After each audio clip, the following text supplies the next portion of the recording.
नमस्कार साथीहरु, तपाईहरुलाई स्वागत छ अर्को नयाँ भिडियोमा। आज चाहिँ मैले यहाँ ट्र्याक्टरको चाहिँ गियर ओइल चेन्ज गर्दै छु। अनि गियर ओइल हाल्दाखेरि चाहिँ यहाँबाट हाल्ने र तल यहाँ ड्रेन बोल्ट हुन्छ, यहाँ मुनि एरिया हुन्छ तल, यहाँबाट फाल्ने गर्नुपर्छ। लगभग 75 घण्टादेखि 100 घण्टामा हेरी फेर्नुपर्ने हुन्छ भने चाहिँ यताको त 8-9 घण्टा 12-15 घण्टा चाहिँ फेरिराख्नु पर्ने हुन्छ। इन्जिन ओइल, इन्जिनमा चाहिँ मोबिल चाहिँ इन्जिन ओइल मोबिल जे भने पनि फेरिराख्नु पर्ने हुन्छ। तेलको अन अफ भयो। यो डिजल मिन्टिलर हो 6 HP को। यहाँबाट ऊ हाल्ने, मोबिल हाल्ने, इन्जिन ओइल हाल्ने अनि फाल्ने चाहिँ यहाँबाट हुन्छ। ड्रेन बोल्ट यहाँ छ एउटा, यहाँबाट खोल्ने। धेरै साथीहरूले फेरि यसो गर्नुहुन्छ, यहाँबाट हाल्ने यहाँबाट फाल्ने भन्नुहुन्छ। त्यस्तो होइन, यहाँबाट हाले पनि उयो कुरो, यहाँबाट हाले पनि उयो कुरो, एउटै यो कुरो, तर फाल्ने चाहिँ यहाँ हो।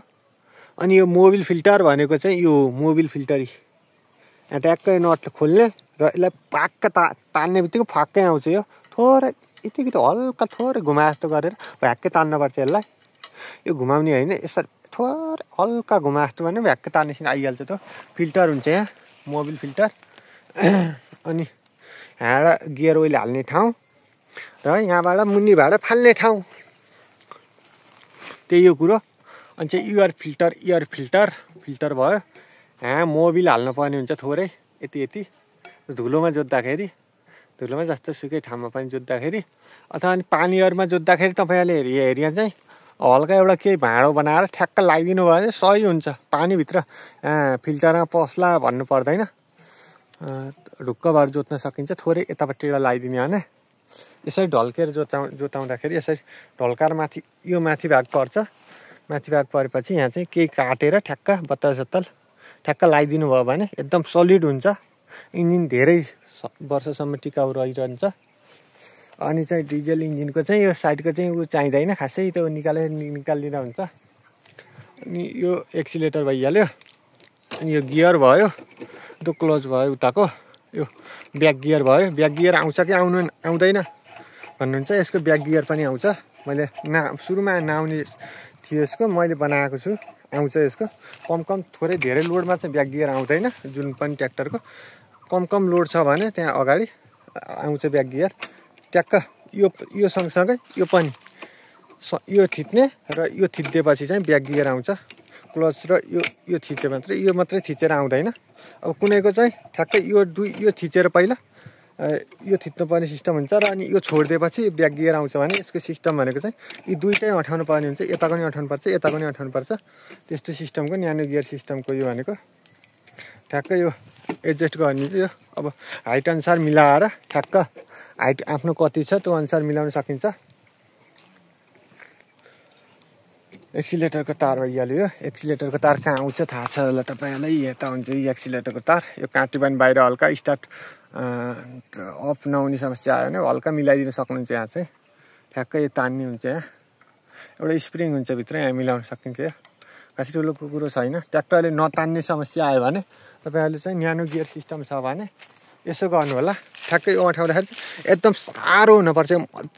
मजाले अँठाउँदाखेरि अठिनो हुनुपर्ने हुन्छ। यो चाहिँ अठिएन भने, हल्का अठियो छ भने तपाईँले यहाँबाट टाइट गराउन सक्नुहुन्छ। ठ्याक्कै उल्टे हुन्छ यसको सिस्टम भनेको, उल्टे तरिकाले घुमाउनु पर्ने हुन्छ। सुल्टे तरिकाले हामीले चाहिँ खोल्ने तरिकाले खोलिदिँदाखेरि बल्ल टाइट हुन्छ। यसको खोलिदिएपछि बल्ल टाइट हुने सिस्टम हुन्छ। यहाँबाट खोलिदिन सकिन्छ, त्यहाँबाट खोल्दाखेरि राम्रो उचित हुन्छ। यहाँबाट भन्दा यहाँबाट गर्नु होला। ठ्याक्क मुनि नुगेपछि क्लच प्लेट पनि बिस्तारै खिँदै गएपछि यसलाई चाहिँ त्यही पावरले पुग्दैन। हल्का चाहिँ टाइट गराउँदै जानुपर्ने हुन्छ। अनि मैले केही कुरा भन्न बिर्सेँ भने कमेन्ट गर्नु होला। अनि भने यो चाहिँ भयो चोक ट्याक्क